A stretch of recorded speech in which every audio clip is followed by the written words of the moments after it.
이준석 의원님 질의해 주십시오. 예, 강도현 차관님, 이 알뜰폰 관련해서 좀 여쭤보고 싶은데요. 저희 의원실에서 파악해 보니까 최근에 알뜰폰, 대포폰 문제가 굉장히 심각해지고 있습니다. 그 대포폰이 지금 올 8월까지 적발된 게 한 8만 6천 건 정도 이렇게 되는데 그 중에 8만 1,513건 정도가 3대 통신사가 아니라 알뜰통신사에서 개통된 폰으로 나오고 있거든요. 왜 이렇게 알뜰폰에서 대포폰이 대부분 발생하는 걸까요? 혹시 파악하고 계십니까?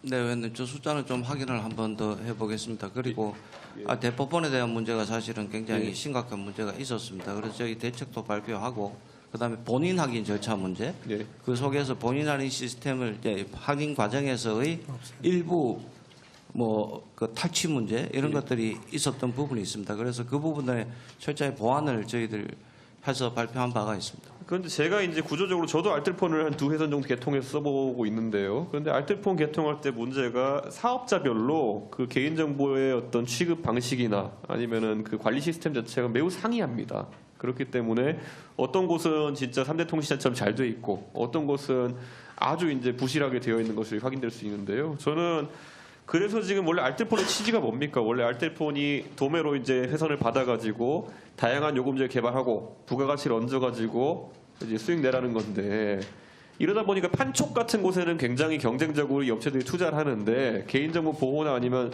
가입자 관리 시스템에 대해 가지고는 투자가 부실하거든요. 저는 이건 좀 구조적인 문제가 아닌가 싶은데 단순히 이런 것들을 뭐 그냥 요청하고 이런 것보다는 어느 정도는 공적인 영역에서 이런 것들을 관리해야 되는 것이 아닌가라는 생각을 하거든요.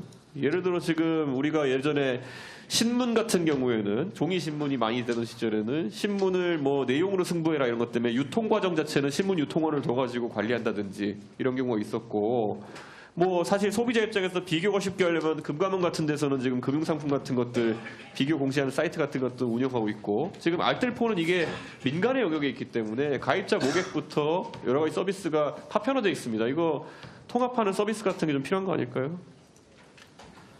지금 저희들 내부적으로 자료를 정리해서 장관님과 상의 중에 있는 단계에 있습니다. 첫 번째 알뜰폰 문제는 기본적으로 대체제로서의 역할을 과연 하고 있느냐 문제에서 좀 아쉬움이 있습니다. 구조적인 문제에서 81개, 음성적으로 52개 이런 부분에 영세한 문제가 첫째 존재하고 그렇죠. 영세하기 때문에 저는 이제 제가 가장 놀랐던 게 제가 국회의원 되고 나가지고 지난 한 8년간 제가 봤더니만 제가 알뜰폰에서는 6개나 있는 줄 몰랐어요.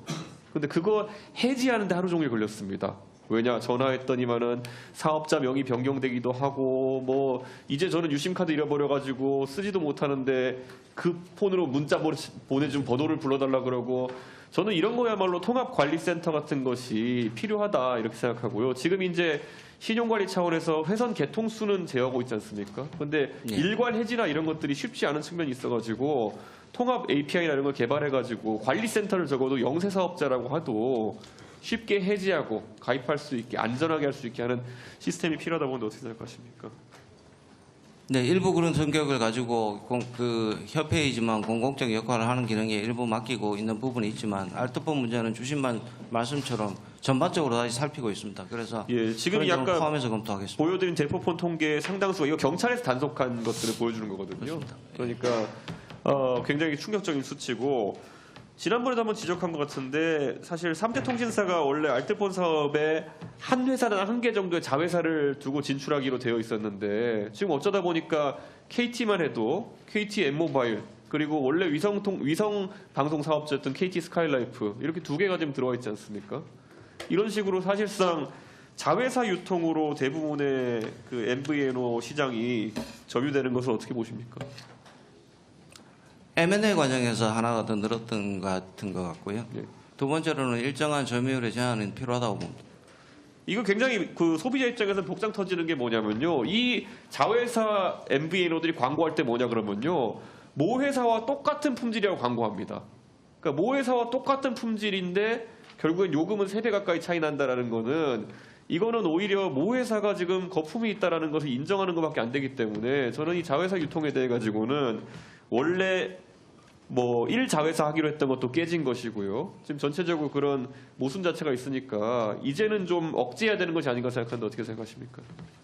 지금 위원님 주신 말씀, 장관님 지시하시는 말씀하고 거의 유사합니다. 예. 그 점을 종합해서 저희들 보고 드리고 예. 또 의원님과 상의해 드리도록 하겠습니다. 그런 부분에도 빨리 추진해 주시고요. 데이터 센터 관련해서 아까 김장겸 의원님이 아주 정확한 지적을 해주셨는데 비과학적인 반대 이론에 대해서는 뭐 적극적인 대책이 필요하고요.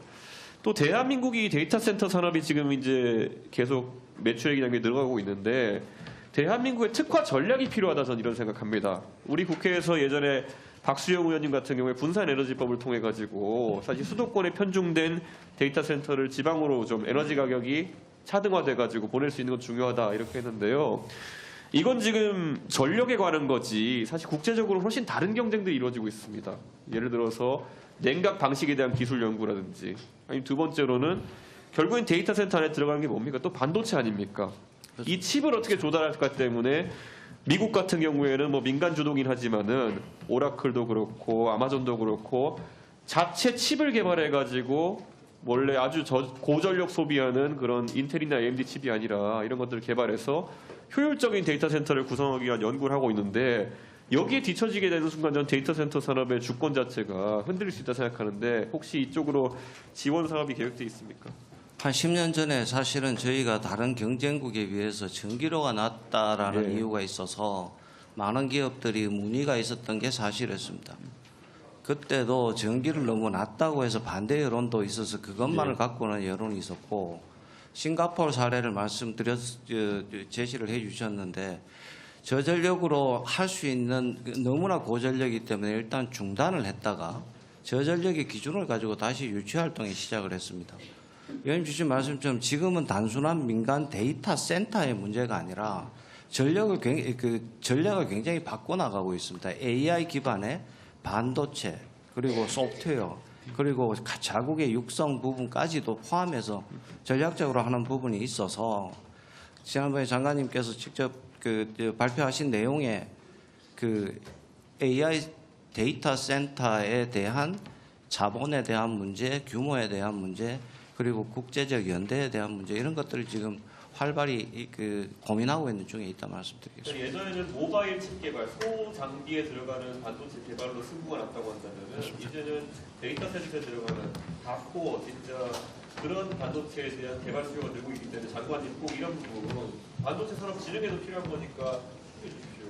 네, 아주 우리 종합적으로 지금 그 계획에 따라서 추진 중에 있습니다.